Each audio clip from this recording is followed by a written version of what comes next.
बिस्मिल्लाहिर्रहमानिर्रहीम। अस्सलाम वालेकुम स्टूडेंट्स, कैसे हैं आप सब लोग? ठीक है। तो जनाब आज हमारा टॉपिक है कि हमने क्वेश्चंस करने हैं। टॉपिक तो हमने कर लिया हुआ था, तो हमने उससे रिलेटेड क्वेश्चन करने हैं। तो हमारा कौन सा टॉपिक हुआ था? That was Kashi integral theorem and the number 2 is Kashi integral formula.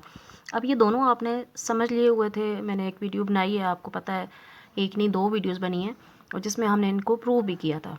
ठीक है, यहाँ पे फिर मैं इनको दोबारा से आपको बता देती हूँ कि ताकि आपको याद आ जाए। हाँ जी, तो काशी इंटीग्रल थ्योरम ने हमें क्या कहा है कि अगर कोई फंक्शन एफ ऑफ जेड हो और कोई सा कर्व आपके पास सी हो, तो उस पे अगर वो आपके पास एनालिटिक हो, तो उसका कोई सिंगुलर पॉइंट भी ना हो, तो आपके पास उसका आंसर इक्वल टू ज़ीरो आता है उसकी इंटीग्रेशन का। और काशी इंटीग्रल फार्मूला में आपके पास क्या है? और फिर काशी ने क्या कहा है कि अगर कोई पॉइंट जेड नॉट इस क्लोज कर्व के अंदर आ जाए, ठीक है, तो जब क्लोज कर्व के अंदर आएगा तो फिर उस सूरत में आपके पास क्या होगा? आपके पास होगा कि F of Z divided by Z minus z not. अब ये जेड नॉट जो है वो एक्चुअली आपके पास इस सर्कल को शो कर रहा है। और दूसरी बात ये है कि हम यहाँ से फाइंड कर सकते हैं सिंगुलर पॉइंट्स। अब सिंगुलर पॉइंट्स क्या हैं? सिंगुलर पॉइंट्स के बारे में भी आपको बताती हूँ। और that is equal to 2 pi iota f of z naught. ठीक है। अब अभी आपके पास क्वेश्चन मैं लेती हूँ, तो आपको इन दोनों में फ़र्क बताऊँगी कि हमने किस time Kashi integral theorem use करना है और किस टाइम हमने काशी इंटीग्रल फार्मूला यूज़ करना है। ठीक है। तो काशी इंटीग्रल थ्योरम के लिए अब हम देखते हैं, find integration of the closed curve over the आपके पास क्या है? Function z square plus a d z, where, अब मैंने इसको इक्वेशन नंबर 1 का नाम दिया। Where means c is a curve, c is a close curve and that is z mod of z is equal to 2। आपके पास ये है। तो मॉड ऑफ जेड को अगर मैं दूसरे लफ्ज़ों में, यहाँ पे मैंने लिखा हुआ है, ये आपके पास है z minus z naught is equal to r. ये आपके पास कम्प्लेक्स नंबर के लिए जब आप थ्योरम सर्कल लेते हैं तो सर्कल की इक्वेशन आपके पास ये होती है। तो आपके पास ये जेड नॉट जो है ये उसके सेंटर को शो करता है। ठीक है। तो यहाँ से आपको सेंटर मिल जाएगा और यहाँ से आपको रेडियस मिल जाएगा उस सर्कल का। तो यहाँ पे आपके पास नंबर 1 पार्ट में मॉड ऑफ जेड इज, अब mod of z is equal to 2 को मैंने देखें फर्स्ट पार्ट मैंने ये किया कि इसको मैंने लिख लिया z माइनस ज़ीरो। आपको मैंने अभी बताया ना, ये डेफिनेशन मैंने यहाँ पे लिखी है। तो यहाँ पे चूँकि कोई वैल्यू नहीं थी z के साथ, तो मैंने इसके साथ z नॉट की जगह ज़ीरो लगा दिया, विच इज़ इक्वल टू 2। जब यहाँ पे ज़ीरो आ जाए तो आप ये समझ लेना कि जो सर्कल गिवन है इसका ओरिजिन, ये सेंटर जो है वो कहाँ पे है? ओरिजिन पे है। ठीक है।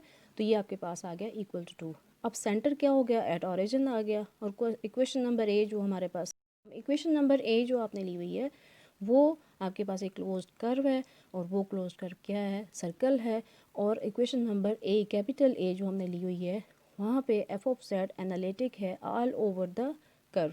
अब एनालिटिक की मैंने आपको डेफिनेशन पहले भी बताई हुई है, अभी फिर बता देती हूँ। एनालिटिक आपके पास क्या होता है कि जब आपके पास फंक्शन डिफरेंशिएबल हो। ठीक है। तो यहाँ पे देखें कि कोई भी ऐसा पॉइंट नहीं है जहाँ पे फंक्शन डिफरेंशिएबल नहीं हो। तो z के लिए हम कोई भी वैल्यू लेंगे तो ये डिफरेंशिएबल है। अब आपके पास ये डिफरेंशिएबल होने के बाद मींस वो एनालिटिक है। जब एनालिटिक आपके पास है तो आपने काशी इंटीग्रल थ्योरम पढ़ा हुआ है। काशी इंटीग्रल थ्योरम के अकॉर्डिंग कि फंक्शन जो है एफ ऑफ जेड जो है वो किसी भी कर्व, क्लोज कर्व आपके पास कोई सा भी हो सकता है, सर्कल, ट्रायंगल, रेक्टेंगल, कोई भी शेप हो सकती है। ठीक है। तो वो एनालिटिक है, उसमें कोई सिंगुलर पॉइंट नहीं है। तो उस सूरत में फिर हम क्या यूज़ करेंगे? काशी इंटीग्रल थ्योरम यूज़ करेंगे। क्या यूज़ करेंगे? काशी इंटीग्रल थ्योरम यूज़ करेंगे। ठीक हो गया। तो इसके लिए फिर आपके पास चाहे जो भी है, जैसा भी है फंक्शन, लेकिन अगर आपके पास फंक्शन आपके पास क्या आ गया? एफ ऑफ जेड एनालिटिक है उस कर्व के अलॉन्ग, उस कर्व के ऊपर, उसकी बाउंड्रीज़ पे, तो आपके पास वो फंक्शन क्या होगा? एनालिटिक होगा और उसमें कोई सिंगुलर पॉइंट नहीं होगा। तो फिर आपने काशी इंटीग्रल थ्योरम यूज़ करना है, और जो वो कैसा भी हो, चाहे छोटा है चाहे बड़ा है, कोई भी हो फंक्शन, तो वो ज़ीरो आएगा। ठीक है। ये देखें, डायरेक्ट हमने काशी इंटीग्रल थ्योरम यूज़ किया, f of z is equal to 0 उसकी स्टेटमेंट यूज़ की, और साथ ही एफ ऑफ जेड की जगह जो गिवन था आपके पास क्वेश्चन में आपने वो लिखा और इक्वल टू 0 कर दिया। अब सिंगुलर पॉइंट क्या है, यहाँ पे मैंने आपके लिए एक डेफिनेशन लिखी हुई है। सिंगुलर पॉइंट आपके पास है a point where the function f of z is not analytic, ऐसा पॉइंट जहाँ पे फंक्शन जो है वो एनालिटिक ना हो। ठीक है, तो इसको सिंगुलर पॉइंट, एनालिटिक नहीं होगा तो वो डिफरेंशिएबल नहीं होगा। कोई सा ऐसा पॉइंट जहाँ पे फंक्शन डिफरेंशिएबल ना हो तो फंक्शन एनालिटिक नहीं। जी, अब आ गया सेकंड पार्ट। तो z minus 2 pi is equal to 10।